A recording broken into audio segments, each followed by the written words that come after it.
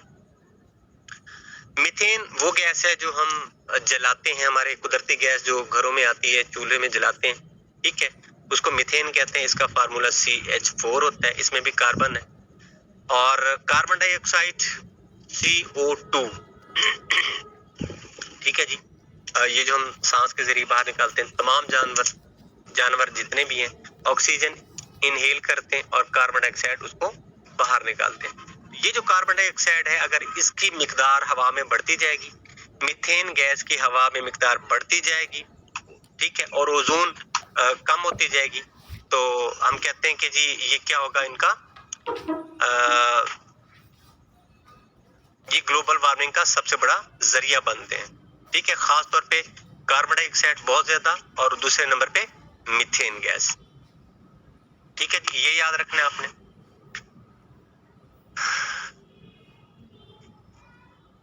Okay جی, دین ہے ہم excuse me سر. جی جی سر اگر ہم لوگوں کو کویسچن انگلش میں کیا جاتا ہے واٹ از گلوبل وارمنگ, تو اس کا جی. ٹو دی پوائنٹ جو ہم لوگ آنسر کریں گے وہ کائنڈلی ایک دفعہ آپ ریپیٹ کر دیں. ہاں جی, گلوبل وارمنگ کا آپ اس کا آنسر کہہ سکتے ہیں کہ gradually increasing the temperature of earth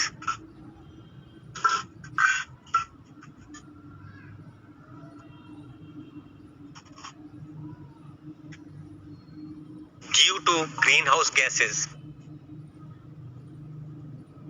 ٹھیک ہے, اچھا یاد رکھیے. اچھا, انٹرویو کی ایک ٹیکنیک ہمیشہ ہوتی ہے کہ آپ نے کسی بھی سوال کا جب آنسر کرنا ہے نا تو ایک تھوڑا سا کلو دینا ہے, ایسے الفاظ استعمال کرنے ہیں کہ وہ پھر اسی سوال کے اوپر, اسی ٹرم کے اوپر آپ سے پوچھیں. ابھی ہم نے جواب دیا کہ پوری زمین کا درجہ حرارت جو سالانہ بڑھ رہا ہے, ایوریج اوسطاً بڑھ رہا ہے, اور کس وجہ سے بڑھ رہا ہے, گرین ہاؤس گیسز کی وجہ سے. وہ فوراً نام سنتے ہی آپ کے کویسچن سے وہ اپنے سوالات بھول جائیں گے. پھر یہی وہ ٹیکنیک ہے کہ ہم نے ان کو انٹرویو اپنے مطابق دینا ہے. وہ آپ سے پوچھیں گے جی گرین ہاؤس کیا ہے, آپ نے بتا دینا. جیسے میں نے ابھی آپ کو بتایا کہ شیشے کا بنا ہوا کمرہ اور اس مقصد کے لیے ہوتا ہے, اس میں یہ گیسز پیدا ہوتی ہیں, کاربن ڈائی آکسائڈ اور میتھین گیسز پیدا ہوتی ہیں, اور یہ اگر ان کی مقدار بڑھ جاتی ہے ہمارے ایٹماسفیئر میں تو ہماری دنیا کا ٹمپریچر جو ہے وہ ریز کر جاتا ہے. تو آپ کے سوال سے ایک اور سوال نکلا. ٹھیک ہے, کلیئر؟ یس سر. اوکے, یاد رکھنی ہے کہ ڈیفینیشن کو جتنا مختصر اور چھوٹے سے چھوٹا آپ کریں گے نا وہ زیادہ بیسٹ ہوگا. ڈیفینیشنز ہم نے انگلش میں کرنی ہے, چھوٹی کرنی ہے, اور ایکسپلین کرنے کی باری اگر وہ کہیں کہ جی چلیں اس کو الیبوریٹ کریں تو پھر آپ اردو میں آ جائیں, اور جس زبان میں وہ آپ سے کویسچن پوچھیں اسی میں آپ نے کرنا ہے. وہ آپ سے کہتے ہیں کہ اس کو ذرا ایکسپلین کریں تو آپ نے اردو میں ہی بتانا شروع کر دینا ہے. وہ آپ سے یہ سوال, اچھا اگلا سوال یہ گلوبل وارمنگ کے حوالے سے پوچھ سکتے ہیں جی کہ گلوبل وارمنگ کے جو کازز ہیں نا ان کو ذرا آپ ایکسپلین کریں. کازز ہم نے بتایا یہ گیسز, اور یہ ان کو آپ نے مزید تھوڑا سا ایکسپلین کرنا ہو تو کیسے کریں گے. وہ کہتے ہیں جی کہ گرین ہاؤس گیسز جو ہے نا ان کا اخراج جیسے کہ کاربن ڈائی آکسائڈ وغیرہ, میتھین, نائٹرس آکسائڈ, ٹھیک ہے, یہ ہماری ایٹماسفیئر میں بہت زیادہ مقدار میں خارج ہو رہی ہیں, امیشن ان کا زیادہ ہو رہا ہے. تو یہ ایک بہت بڑی وجہ ہے گلوبل وارمنگ کی. نمبر 2, کاربن ڈائی آکسائڈ ہماری پوری دنیا میں جتنے بھی جانور ہیں, انسان ہیں, ان کا ان کے سانس سے خارج ہوتی ہے. دوسرے نمبر پہ کاربن ڈائی آکسائڈ ہمارے جو ٹرانسپورٹیشن ہے, فیکٹریز ہیں, کارخانے ہیں, انڈسٹریز ہیں, ان میں سے بھی دوسری زہریلی گیسز کے ساتھ ساتھ carbon dioxide, carbon monoxide, methane اور بہت ساری یہ نائٹرس آکسائڈ اور بہت ساری گیسز یہ خارج ہوتی ہیں. تو یہ ان کے ذرائع ہیں. وہ کہتے ہیں کہ جتنی بھی یہ گیسز ہوتی ہیں 80% اس میں کاربن ڈائی آکسائڈ ہوتی ہے اور 20% میتھین اور نائٹرس آکسائڈ گیسز ہوتی ہیں. یہ پرسنٹیج بھی آپ نے تھوڑی سی یاد رکھ لینی ہے. یاد رکھ لیں کہ اگر تھوڑا سا فیکٹس اینڈ فگرز کے ساتھ آپ وہاں پہ مینشن کریں گے نا تو یہ ایک امپریشن اچھا پڑتا ہے. ان کو لگتا ہے کہ جی اس بچے کی اسٹڈی بہت اچھی ہے. آپ وہ کاربن ڈائی آکسائڈ کے ذرائع پوچھ سکتے ہیں کہ کاربن ڈائی آکسائڈ کہاں سے خارج ہوتی ہے. سب سے بڑی بات یہ کہ پاور پلانٹس. یاد رکھیں پاور پلانٹس ہمارے جتنے بھی ہیں پاور پلانٹس کے ہیں. ابھی کچھ دن پہلے ہم نے سی پیک کا ٹاپک پڑھا تو وہاں پہ یہ ہمارے جو انرجی کے پاور پلانٹس ہیں، بجلی گھر جس کو ہم کہتے ہیں، تو وہاں پہ بچے مختلف گیسز کو جلا کے پانی کو گرم کیا جاتا ہے، اسے اسٹیم بنائی جاتی ہے اور اس سے آگے ٹربائن چلائے جاتے ہیں. نمبر 1. یا پھر کوئلے کو جلایا جاتا ہے اور کوئلے کو جلا کے پانی گرم کیا جاتا ہے اور پانی گرم ہو کے وہ پائپس میں اسٹیم بن کے جاتا ہے اور آگے ٹربائن لگے ہوتے ہیں. ان ٹربائن کو چلاتے ہیں تو پھر آگے جنریٹر چلتے ہیں، بجلی پیدا ہوتی ہے. تو یہ دونوں طریقوں سے، چاہے وہ کوئلہ ہے، کوئلہ پیور کاربن کی شکل ہے، کاربن کی فارم ہے. اچھا، کوئلہ اگر جلایا جاتا ہے وہ بھی نیچرل سورس ہے اور اس میں کاربن ڈائی آکسائڈ گیس خارج ہوتی ہے جلنے کے عمل سے. بجلی بہت زیادہ مقدار میں پیدا کرنی ہے، بہت زیادہ مقدار میں آپ کو کوئلہ جلانا پڑتا ہے. اس کے علاوہ دوسری گیسز میتھین وغیرہ یا ڈیزل یا کیروسین یا کچھ بھی آپ تیل وغیرہ جلا کے آپ یہ پاور پلانٹس جلاتے ہیں تو وہ بھی کاربن، ہائیڈروجن، آکسیجن کے بنے ہوئے ہیں اور ان سے بھی کاربن ڈائی آکسائڈ گیس. یاد رکھ لیں جلنے کا کوئی بھی عمل ہوگا، جلنے کے نتیجے میں جہاں کوئی چیز جلے گی، آگ جلے گی لکڑی سے، کوئلے سے یا پیٹرول سے، ڈیزل سے، گیس سے، جلنے کے عمل میں کاربن ڈائی آکسائڈ گیس پیدا ہوتی ہے. تو آپ پوری دنیا میں نظر دوڑائیں کہ جتنی کارخانیاں، فیکٹریاں جل رہی ہیں، ایون کہ ہمارے جتنے بھی یہ گاڑیاں وغیرہ جل رہی ہیں، فیکٹریز ہیں، گھروں میں آگ چل رہی ہے کسی بھی سورس سے، تو ہر جلنے کے عمل کے نتیجے میں کاربن ڈائی آکسائڈ گیس پیدا ہوتی ہے. یہ آپ کا کنسپٹ ہونا چاہیے. دین وہ کہتے ہیں کہ فاسل فیولز کا نام استعمال کریں گے تو یہ بجلی پیدا کرنے کے لیے فاسل فیولز آپ کے جلائے جاتے ہیں. ابھی جو میں نے آپ کو بتایا کہ یہ ڈیزل، پیٹرول، ٹھیک ہے، یہ گیسز، یہ فاسل فیولز ہیں. اب آ جاتے ہیں تھوڑی سی فاسل فیولز کے حوالے سے وہ آپ سے پوچھ سکتے ہیں. ایک الگ سوال آپ کا نکل آئے گا یہاں پہ. تو سب سے پہلے آپ کو پتا ہونا چاہیے کہ فاسلز کیا ہیں. تو ہمارے پرانے جانداروں کی باقیات جو صدیوں پہلے زمین میں کسی کلائمیٹ چینج کی وجہ سے یا کسی بھی وجہ سے وہ زمین میں دب گئے، اوپر مٹی کی تہہ چٹانیں آ گئیں، بہت ٹمپریچر اور پریشر بڑھا اور اس وجہ سے ان کے جسم، چاہے وہ بڑے بڑے جانور تھے، بڑے بڑے پودے تھے، تو موسٹلی جانور مرے جیسے ڈائناسورز اور بہت بڑے بڑے جاندار، وہ زیر زمین دفن ہوتے رہے اور وہاں پہ ان کے جسم میں کیمیکل تبدیلیاں آئیں. اچھا، وہ ان چٹانوں میں ان کی جو باقیات بچی ہیں اس کو ہم فاسل کہتے ہیں اور ان فاسلز میں کچھ تبدیلیاں آئیں، ٹھیک ہے، اور ان تبدیلیوں کے نتیجے میں ایک چیز پیدا ہوئی جس کو ہم کہتے ہیں پیٹرولیم. یاد رکھیں پیٹرول نہیں، پیٹرولیم. پیٹرولیم ایک ایسی چیز ہے، ایک ایسا گاڑھا محلول آپ کہہ لیں کہ اس کو اگر چھانا جائے، ریفائن کیا جائے، الگ الگ کیا جائے، اس میں سب سے پہلی چیز جو بنتی ہے وہ ہوتی ہے گیس. میتھین گیس ہوگی یا جلانے والی کوئی بھی گیس. دوسرے نمبر پہ پیٹرول بنتا ہے، دین ڈیزل بنتا ہے، پھر تیسرے نمبر پہ چھانے ہوئے مٹی کا تیل بنتا ہے، کیروسین ہے، پھر اس کے بعد موبائل بنے گا، پھر باقی جو چیز گاڑے سے گاڑا چیز بچتی جائے گی وہ پھر آپ کا کروڈ آئل، پھر آخر میں لک، چارکول یا لک کہتے ہیں جو کے اوپر ڈالتے ہیں روڈز وغیرہ بنانے کے لیے. تو وہ فاسل فیولز جب نکلتا ہے تو اس سے پیٹرولیم کی مصنوعات نکلتی ہیں اور پیٹرولیم کی مصنوعات کی ایک ایک چیز بڑی کام کی ہے، ٹھیک ہے.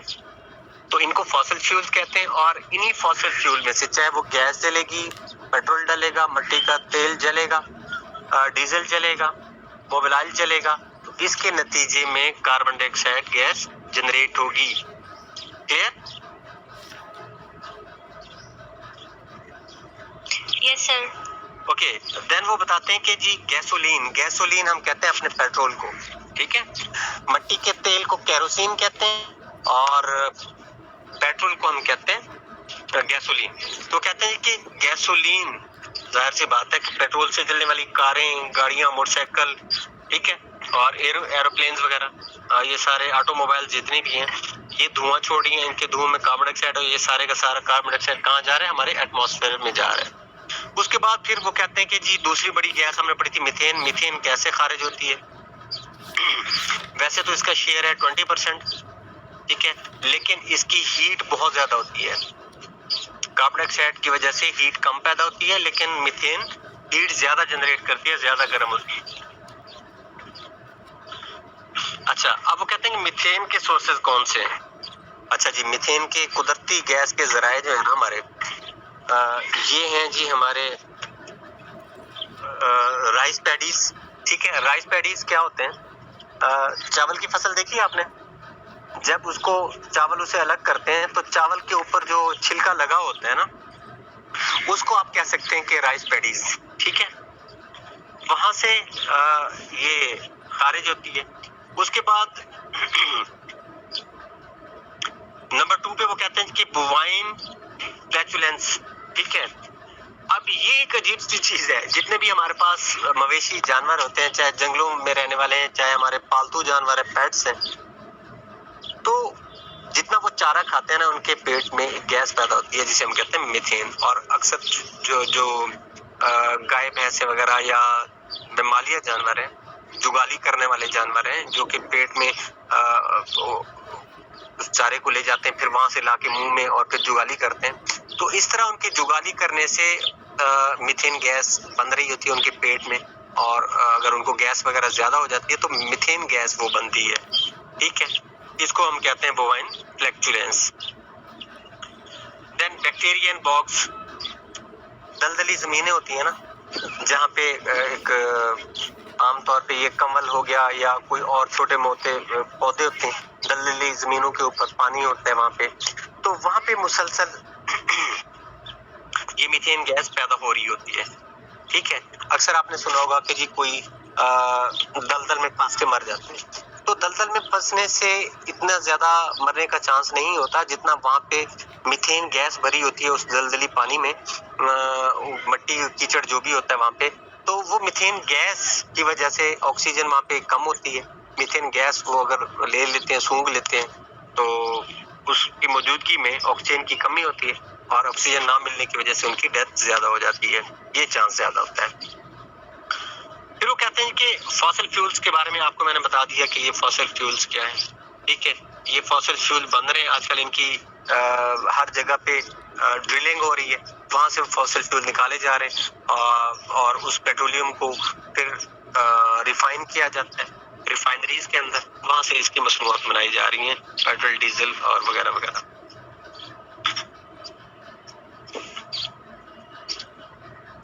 اوکے جی، اس کے بعد نائٹرس آکسائڈ، ڈیفینیٹلی یہ ایک دوسری بڑی تیسرا بڑا سورس ہے ہمارے یہاں. تو ہمارے یہاں جتنی بھی نائلون کی انڈسٹریز ہیں، جہاں جہاں نائلون کے کارخانے ہوں گے، یا وہاں پہ نائٹرک ایسڈ پروڈیوس ہو رہا ہوگا، اور گاڑیوں میں اور کچھ فیکٹریز میں، کھاد بنانے والی فیکٹریز میں، وہاں پہ یہ نائٹرس آکسائڈ جو ہے گیس پیدا ہوتی ہے. تو یہ بھی ہماری گلوبل وارمنگ میں تیسری بڑی اہم گیس ہے، کردار ادا کرتی ہے. اس کے بعد ہم کہتے ہیں کہ ڈیفارسٹریشن کیا ہے. جنگلات بہت ضروری ہیں. یاد رکھ لیں 2 چیزیں ہیں، کاربن ڈائی آکسائڈ کا خاتمہ کرتے ہیں پودے، اور جو ہیومن سورسز ہیں، انسان ہیں یا انسانوں کے جو ذرائع ہیں، وہ کاربن ڈائی آکسائڈ ماحول میں زیادہ کرتے ہیں، اور جتنے بھی نیچرل سورسز ہیں، پودے ہیں، وہ کاربن ڈائی آکسائڈ کھینچتے ہیں اور اس کو آکسیجن میں تبدیل کر دیتے ہیں. تو ہمارے ہاں چونکہ آبادی بڑھ رہی ہے، اچھا یہ بھی ایک تھوڑا سا اس کو آپ کا کنسیپٹ تھوڑا سا اور میں اس میں اضافہ کر دوں کہ گلوبل وارمنگ کی وجہ سے گلیشیئرز پگھل رہے ہیں. گلیشیئرز کیا ہیں کہ پہاڑوں کے اوپر اللہ تعالیٰ نے قدرتی طور پہ کم ٹمپریچر ہونے کی وجہ سے بہت بڑا ذخیرہ برف کا وہاں پہ رکھ دیا ہے، اور جیسے گرمی ہوتی ہے وہ برف پگھلتی ہے، پہاڑوں سے نیچے آتی ہے، جھیلوں میں اور دریاؤں کی شکل میں وہ پانی آتا ہے، صاف ستھرا پانی ہوتا ہے، وہ پھر ہماری زمینوں کو سیراب کرنے میں استعمال ہوتا ہے. باقی جو بچ جاتا ہے وہ آ کے سمندر میں اسٹور ہو جاتا ہے پانی. اب اگر گرمی بہت زیادہ پڑ رہی ہے یہ اس کے ایفیکٹ جو آگے آئیں گے نا, آنا تو وہاں پہ چاہیے تھا لیکن میں پہلے بتا رہا ہوں, ڈیفورسٹریشن کی وجہ بتا رہا ہوں. برف بہت زیادہ, گرمی بہت زیادہ بنی, سارے گلیشیئرز پگھلے, پانی بہت زیادہ آیا, سیلاب آیا, فلڈنگ ہوئی, اور اس کے بعد یہ پانی آپ کا چلتا چلاتا سمندر میں چلا گیا, سمندر کا لیول بڑھ گیا, اور جیسے ہمارا کراچی ہے, کراچی کے کلفٹن اور سی ویو کے ایریاز جہاں پہ یہ سمندر کا لیول بڑھ جاتا ہے, اور سمندر کے کنارے ہی بہت سارے ہمارے پلازے اور روڈز اور اتنی تفریح مقامات جو بنے ہوئے ہیں, اگر وہ لیول سمندر کا پانی باہر آ جاتا ہے تو ہمارا سارا انفراسٹرکچر تباہ ہو جاتا ہے. پھر لوگ وہاں سے کوشش کریں گے کہ دوسرے علاقوں کی طرف چلے جائیں, اور دوسرے علاقوں میں آبادی چونکہ بڑھ رہی ہے انسانوں کی, تو کوشش کرتے ہیں کہ وہاں پہ جو جنگلات وغیرہ ہیں ان کو کاٹ کے وہاں پہ آبادی اپنے گھر وغیرہ تعمیر کیے جائیں. تو ڈیفورسٹیشن کی یہ ایک وجہ ہے. اور اگر ڈیفورسٹیشن ہو جاتی ہے تو پھر کیا ہوگا, کاربن ڈائی آکسائڈ کو جذب کرنے والے تمام پودے ان کی تعداد ختم ہو جائے گی, تو کاربن ڈائی آکسائڈ کی مقدار بڑھتی چلی جائے گی ہوا میں. اب آ جاتے ہیں ہم اس کے کانسیکوینسز کی طرف. پہلے ہم نے پڑھا تھا گلوبل وارمنگ کیا ہے, اچھا, اور اس کے کون کون سی چیزیں اس میں حصہ لیتی ہیں. گرین ہاؤس گیسز 3 طرح کی تھیں, کاربن ڈائی آکسائڈ گیس, میتھین گیس اور نائٹرس آکسائڈ گیس. ان تینوں کے ہم نے سورسز پڑھے, کیسے کیسے یہ تینوں گیسز پیدا ہوتی ہیں. ٹھیک ہے, اب ہم دیکھتے ہیں کہ گلوبل وارمنگ ہو چکی ہے. اگر ہو چکی ہے تو پھر اس کے کیا اثرات ہوں گے. گلوبل وارمنگ کے جو اثرات ہوں گے نا, سب سے پہلے تو جو ایوریج ٹمپریچر ہے, اگر 45 ہے تو یہ ایوریج ٹمپریچر بڑھتا بڑھتا 50 تک چلا جائے گا, 50 ہے تو یہ اس سے اوپر چلا جائے گا, تو سالانہ ایوریج ٹمپریچر گرمیوں کا ہمارا بڑھ جائے گا. پھر ہمارا جو ایکولوجی ہے, ایکولوجی کیا ہے, یہ بایولوجی کی ایک شاخ ہے جو ایکو سسٹم کے مطالعے پر مبنی ہوتی ہے. اب پھر ایک سوال پیدا ہوتا ہے کہ واٹ از ایکو سسٹم. تو ایکو سسٹم کے حوالے سے ذرا دیکھ لیں کہ جانداروں کا آپس میں تعلق اور اپنے ماحول سے تعلق کا مطالعہ ایکو سسٹم کہلاتا ہے. ٹھیک ہے, جانداروں میں جانور اور پودے, سارے حشرات وغیرہ سارا کچھ آ جاتا ہے. تو ان جانداروں کا آپس میں تعلق اور اپنے ماحول سے تعلق جو ہے وہ ایکو سسٹم کہلاتا ہے, اور ایکو سسٹم کا مطالعہ ایکولوجی کہلاتا ہے. تو یہ جو ایکولوجی ہے نا, یہ ڈسٹرب ہو جاتی ہے, اس میں تبدیلی آ جاتی ہے. سمندر کا پانی جیسا بھی میں نے بتایا بڑھ جاتا ہے, اور جو ہماری بارشوں کا سسٹم ہے نا یہ بڑا ڈسٹرب ہو جاتا ہے. عموماً ایک مونسون میں بارشیں, ہمارے پاکستان کی اگر بات کی جائے, مونسون کا ایک سیزن ہوتا ہے, تو اس میں بارشیں آتی ہیں. جیسے 15 جولائی سے 15 اگست تک یہ مونسون کا ایک مہینہ ہوتا ہے, تو اس سیزن میں بارشیں زیادہ ہوتی ہیں. لیکن ابھی پری مونسون بارشیں ہو رہی ہیں, 15 سے پہلے ہیں, تو اس کو ہم پری مونسون سیزن کہتے ہیں. اور اگر بے موسمی بارشیں ہونے لگیں تو یہ سارا ہم کہہ سکتے ہیں کہ کیا ہے, گلوبل وارمنگ کا نتیجہ, بے موسمی بارشیں. اچھا, اور پھر کلائمیٹ چینج ہو جاتا ہے. جو ہماری آب و ہوا ہے وہ اس کے نتیجے میں تبدیلی کے نتیجے میں بہت سارے واقعات رونما ہوتے ہیں, جس میں سیلاب وغیرہ آ جاتے ہیں. یہ ہم نے سنا تھا اپنے بچپن میں بھی, ہمارے بڑے بھی بتاتے تھے کہ جی سیلاب وغیرہ آتے رہے ہمیشہ. تو یہ بھی ایک گلوبل وارمنگ کی ایک بڑی وجہ ہے. اور اس کے بعد پھر آ جاتے ہیں جی کہ فیمائن, قحط سالی ہو جاتی ہے. فیمائن کا مطلب ہوتا ہے قحط سالی. ٹھیک ہے, کہ زمینیں بنجر ہو جائیں گی, پانی سارا اڑ جائے گا, ایک ہی دفعہ پانی گلیشیئر سے پگھل جائے گا, اگلے سال دریاؤں میں پانی کی کمی ہو جائے گی, اور ہماری زمینیں بنجر ہو جائیں گی, فصلیں نہیں دیں گی, اور اس کے نتیجے میں فیمائن آ جائے گا, قحط سالی ہو جائے گی. ٹھیک ہے, ہیٹ ویوز, جیسا کہ ابھی مئی میں ہماری شدید گرمی کی ویو آئی تھی انڈیا اور پاکستان میں, یہ گلوبل وارمنگ کا نتیجہ ہے. اس کے بعد پھر آپ کیا کہہ سکتے ہیں کہ ٹورنیڈوز, ہوا کے جھکڑ, آندھی طوفان جس کو ہم کہتے ہیں کبھی کبھی آتے ہیں. اور ٹویسٹرز بھی آپ کہہ سکتے ہیں کہ اس کو عام زبان میں ہم کہتے ہیں واولوڑے, جو ہوا کا ایک بڑا جھکڑ آتا ہے, گول گول ٹویسٹ کر رہا ہوتا ہے, اور اوپر تک کافی لمبا,